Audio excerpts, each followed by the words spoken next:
இன்றைக்கி நம்ம ஒரு ஹெல்த்தியான சுண்டல் எப்படி பண்ணுறதுன்னு பார்க்க போகிறோம். இப்போ நான் பச்சை பயிரை எடுத்து நான் தண்ணியில் ஊற வச்சு ஒரு 6 to 8 hours நல்லா ஊறிடுச்சு. இப்போது ஒரு துணியில் அதை தண்ணியெல்லாம் நல்லா வடிச்சிட்டு ஒரு ஈர துணியில் அதை போட்டு நீங்கள் க்ளோஸ் பண்ணிவிட்டு நல்லா அந்த லிட்டையும் போட்டு க்ளோஸ் பண்ணி வைங்க. ஒரு 2 daysக்கு அப்படி வச்சிங்கன்னா நல்ல ஒரு ஸ்ப்ரவுட் கிடைக்கும்.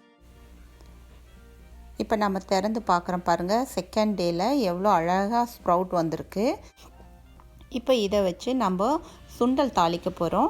இதை நீங்கள் அப்படியும் சாப்பிட்லாம், ஆனால் அதிகமாக சாப்பிடும்போது வயிறு வலிக்கும். அதுக்காக நம்ம கொஞ்சம் ஆனியன் சாட்டே பண்ணி தண்ணி ஸ்ப்ரிங்கிள் பண்ணி பாயில் பண்ணி சாப்பிடும்போது ரொம்ப நல்ல டேஸ்டியாகவும் உங்களுக்கு டைஜஷனுக்கும் நல்லாயிருக்கும். இதுக்கு தேவையான பொருட்களை நம்ம எண்ணெயில் ஆனியன் அப்புறம் கொஞ்சம் வரமிளகாய் போட்டு நம்ம தாளித்து விட்டுட்டு நல்லா ப்ரௌன் ஆனதுக்கப்புறம் நம்ம முளைப்பயிரை அதோடு ஆட் பண்ணி கிளறி விடுங்க. ஒரு 1/4 டம்ளர் அளவுக்கு தண்ணியை ஸ்ப்ரிங்கிள் பண்ணிவிட்டு மூடி போட்டு அடுப்பை மீடியம் ஃப்ளேமில் 5 minutes வேக வச்சிங்கன்னா போதும், நல்லா ரெடி ஆகிடும்.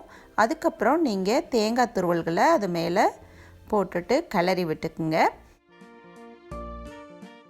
இப்போ நமக்கு ஒரு ஹெல்த்தியான சூப்பரான சுண்டல் ரெடி ஆயிடுச்சு. இந்த ரெசிபியை உங்கள் ஃபேமிலியில் ட்ரை பண்ணுங்கள். உங்களுக்கு பிடிச்சிருந்துச்சுன்னா லைக் பண்ணுங்கள், ஷேர் பண்ணுங்கள். ஹாப்பி குக்கிங்க்கு சப்ஸ்கிரைப் பண்ணுங்கள். தேங்க்யூ.